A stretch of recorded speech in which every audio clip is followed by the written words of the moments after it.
Picture ప్రేక్షకులకు స్వాగతం. ఈ వారం రాశిఫలాలు పరిశీలిద్దాం.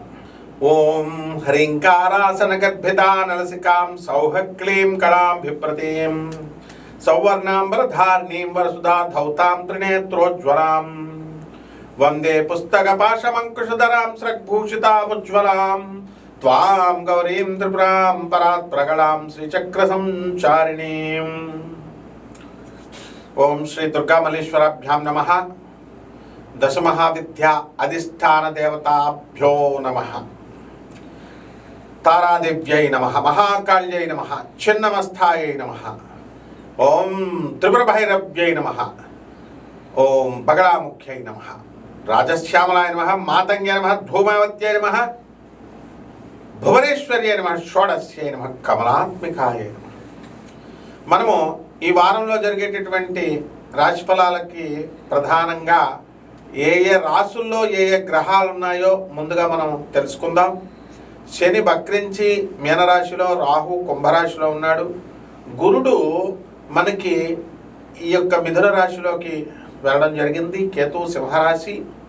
అలాగే రవి 15వ తేదీ దాటిన తర్వాత మనకి ధనుస్సు రాశి. ఇక శుక్రుడు, కుజుడు, బుధుడు వృశ్చిక రాశి సంచారం చేస్తున్నారు. దీన్ని బట్టి మనము ద్వాదశ రాశుల వారికి ఒక్కొక్కళ్ళకి ఏ ఏ రాశి వారికి ఎలా జరుగుతుందో మనం ఈ వీడియోలో చూద్దాం.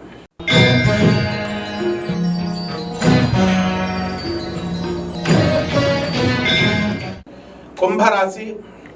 ఈ కుంభరాశి వారికి అందరికీ కూడా ఏలినాటి జరుగుతుంది.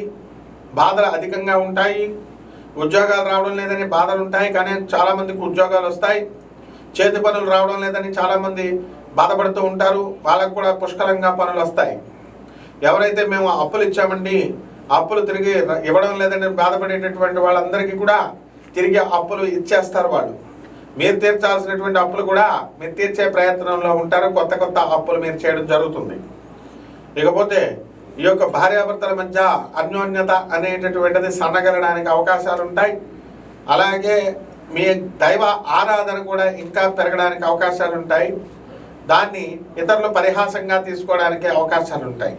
మీ పిల్లల తరపు నుంచి మీకు సంతోషం కలుగుతుంది, మనవరాళ్ళ దగ్గర నుంచి, మనవల దగ్గర నుంచి. అలాగే దూరపు ప్రయాణాలు అధికంగా చేయాల్సినటువంటి అవసరం ఉంది.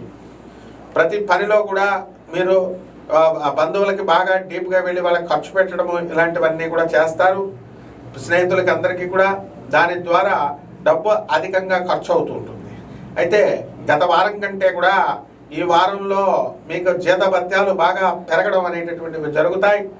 ప్రభుత్వ ఉద్యోగస్తులు ఎవరైతే ఉన్నారో అటువంటి వాళ్ళు జైలు పాలైపోవడానికి కొంతమందికి అవకాశాలు ఉన్నాయి. అవినీతి నిర్మూలన శాఖ తర్వాత ఏసీబీ, సిబిఐ రైడింగ్స్ జరగడానికి అవకాశాలు ఉన్నాయి. కాబట్టి మీరంతా కూడా కుంభరాశి వాళ్ళు జాగ్రత్తగా ఉండాల్సినటువంటి అవసరం ఉంది. పేదవాళ్ళకి సేవ చేసుకుంటే ఈ యొక్క డేంజర్ నుంచి మీరు బయటపడడానికి అవకాశాలు ఉంటాయి.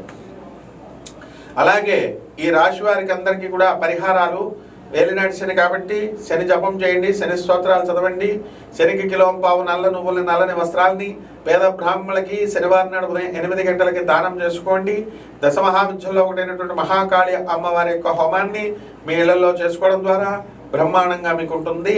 అలాగే రావి చెట్టు చుట్టూ ప్రదక్షిణాలు చేస్తూ ఓం రాహవే నమః, ఓం శనేశ్వరాయ నమః అంటూ చేయండి.